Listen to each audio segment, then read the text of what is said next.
Hi friends, welcome back to my channel. నేను మీ అరుణ. ఈరోజు ఒక మంచి నాన్ వెజ్ రెసిపీని ఎప్పుడు చేసేలా కాకుండా కొంచెం డిఫరెంట్గా ఏ విధంగా తయారు చేసాలో నేను మీకు ఈ వీడియోలో చూపించబోతున్నాను. చాలా అంటే చాలా టేస్టీగా ఉంటుంది, ఈజీగా ప్రిపేర్ చేసేసుకోవచ్చండి. ఈ రెసిపీ ఎలా తయారు చేయాలో చూసేద్దామా?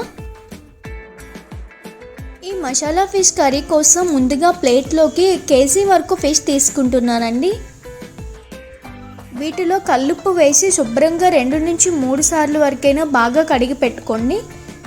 ఈ విధంగా కడిగి పెట్టుకున్న చేపల్లోకి 1 టీ స్పూన్ కారం, 1/2 టీ స్పూన్ పసుపు, అలాగే రుచికి సరిపడా సాల్ట్, అలాగే 1 టేబుల్ స్పూన్ దాకా నిమ్మరసం తీసుకుంటున్నాను. ఇలా నిమ్మరసం వేయటం వలన ఫిష్ అనేది స్మెల్ రాకుండా ఉంటుంది. అలాగే 1 టేబుల్ స్పూన్ దాకా అల్లం వెల్లుల్లి పేస్ట్ తీసుకున్నాను. వీటన్నింటినీ బాగా కలపండి. చేపలకు ఉప్పు కారం బాగా పట్టాలి. ఇలా బాగా ఉప్పు కారం పట్టాలి అంటే ఒక్కొక్కటిగా తీసుకొని బాగా కలపండి. ఈ విధంగా మొత్తం అంతా కలుపుకున్నాక వీటిని ఒక 15 నిమిషాల పాటు అలా పక్కన ఉంచేయండి. ఇప్పుడు మనం కర్రీలోకి మసాలా పేస్ట్ని రెడీ చేసుకుందాం. ఒక మిక్సీ బౌల్ తీసుకొని అందులోకి 2 టేబుల్ స్పూన్ల ఆవాలు, 1 టీ స్పూన్ మిరియాలు, 1 టీ స్పూన్ ధనియాలు, 1 టీ స్పూన్ జీలకర్ర, 3 పచ్చిమిర్చి, 20 నుంచి 22 వెల్లుల్లి, అలాగే 2 ఇంచుల వరకు అల్లం, 1/2 టీ స్పూన్ పసుపు, 4 టేబుల్ స్పూన్ వరకు నీళ్లు వేసి మెత్తగా పేస్ట్ లాగా గ్రైండ్ చేసి తీసుకోండి. మీకు కావాలి అంటే కొంచెం ఎక్కువ వాటర్ యాడ్ చేసుకోండి. మ్యారినేట్ చేసుకున్న చేపల్లో కొంచెం ఈ పేస్ట్ వేసి బాగా కలపండి. ఇప్పుడు వీటిని ఫ్రై చేసి కర్రీ చేసుకుంటే చాలా అంటే చాలా టేస్టీగా ఉంటుంది.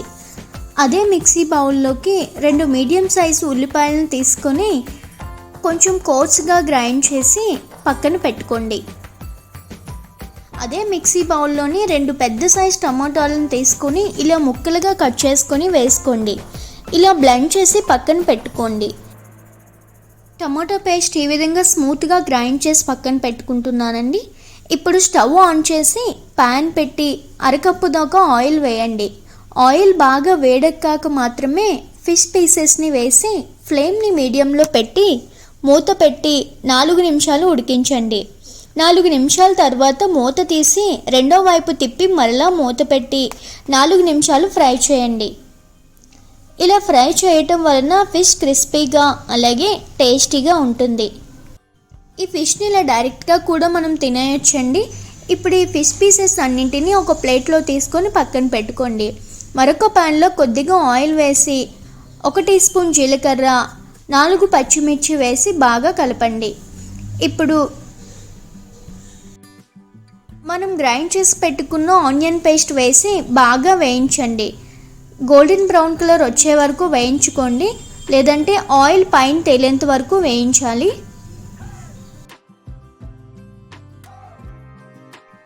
ఈ విధంగా ఆయిల్ పైకి తేలిన తర్వాత ఇప్పుడు ఇందులోకి 1/2 టీ స్పూన్ పసుపు, అలాగే 2 టీ స్పూన్ల వరకు కారం వేసి ఆయిల్లో బాగా కలపండి. మనం ఆల్రెడీ చేపల్లో కారం తీసుకున్నాం కదండి, అందుకని నేను ఇక్కడ తక్కువ తీసుకుంటున్నాను. మీరు ఎక్కువ కావాలి అంటే తీసుకోవచ్చు. ఇప్పుడు ఇందులో బ్లెండ్ చేసి పెట్టుకున్న మసాలా పేస్ట్ని వేసి బాగా కలుపుకోవాలి. ఇప్పుడు వీటిని లో ఫ్లేమ్లో 10 నుంచి 12 నిమిషాల పాటు ఫ్రై చేసుకోవాలి. నూనె పైకి తేలేంత వరకు కుక్ చేయాలి. అప్పుడే మసాలాలన్నీ బాగా ఫ్రై అయినట్లు. మూత పెట్టి కుక్ చేసుకోవాలి. చూడండి, 10 నిమిషాల తర్వాత మూత తీసి చూస్తే ఆయిల్ ఎలా తేలిందో. ఇప్పుడు మరొకసారి కలిపి మనం ఆల్రెడీ మిక్స్ చేసి పట్టుకున్న టమాటో పేస్ట్ని వేయండి. ఇప్పుడు మొత్తం ఒకసారి కలిపి కవర్ చేసి లో ఫ్లేమ్లో 10 నిమిషాల పాటు కుక్ చేసుకోవాలి. ఇలా మసాలాలన్నీ బాగా కుక్ చేసుకుంటే ఫిష్ కర్రీ అనేది మనకు బాగా కుదురుతుంది. ఈ విధంగా మొత్తం బాగా కలిపాక ఒక 2 కప్పులు నీళ్లు తీసుకోండి. నేను ఇక్కడ చింతపండు తీసుకోవట్లేదండి, నీళ్లు మాత్రమే తీసుకుంటున్నాను. మీకు ఒకవేళ చింతపండు లేకపోతే ఫిష్ కర్రీ మేము తినలేము అనుకునే వాళ్ళు ఒక చిన్న సైజు నిమ్మకాయ సైజు అంతా చింతపండుని తీసుకొని నానబెట్టి నీళ్ళ ప్లేస్లో ఆ రసాన్ని వేసుకోవచ్చు. ఈ విధంగా మరిగినప్పుడు ఇప్పుడు మనం ఆల్రెడీ ఫ్రై చేసి పెట్టుకున్న ఫిష్ పీసెస్ని ఒక్కొక్కటిగా వేసుకోండి. ఇప్పుడు ఇందులో సాల్ట్ వేసి టేస్ట్ చేసి అడ్జస్ట్ చేసుకోండి. కవర్ చేసి మీడియం ఫ్లేమ్లో ఒక 10 నిమిషాలు కుక్ చేసుకోండి. 10 నిమిషాల తర్వాత ఇలా మూత తీసి చూస్తే ఈ విధంగా కుక్ అయినాయండి. నాకైతే ఈ కన్సిస్టెన్సీ సరిపోతుంది. మీకు ఒకవేళ ఇంకా దగ్గరికి అవ్వాలి అనుకుంటే కనుక లో ఫ్లేమ్లో ఒక 2 నుంచి 3 నిమిషాలు ఉడికిస్తే సరిపోతుందండి. గ్రేవీ అనేది దగ్గర పడుతుంది.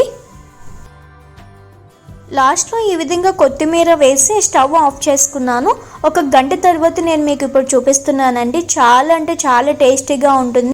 ఎప్పుడులా కాకుండా ఇలా కొత్తగా ట్రై చేయండి. చాలా అంటే చాలా టేస్టీగా ఉంటుంది. ఇంట్లో అందరికీ నచ్చేస్తుంది. అంతేనండి, చాలా సింపుల్గా చాలా ఈజీగా మసాలా ఫిష్ కర్రీ అనేది రెడీ అయిపోయింది కదా.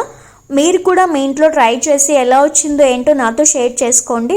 అలాగే నా ఛానల్ని కొత్తగా చూస్తున్న వాళ్ళైతే సబ్స్క్రైబ్ చేసుకోండి. మరిన్ని వీడియోస్ కోసం పక్కనే ఉన్న బెల్ ఐకాన్ మీద క్లిక్ చేయండి. Thank you for watching.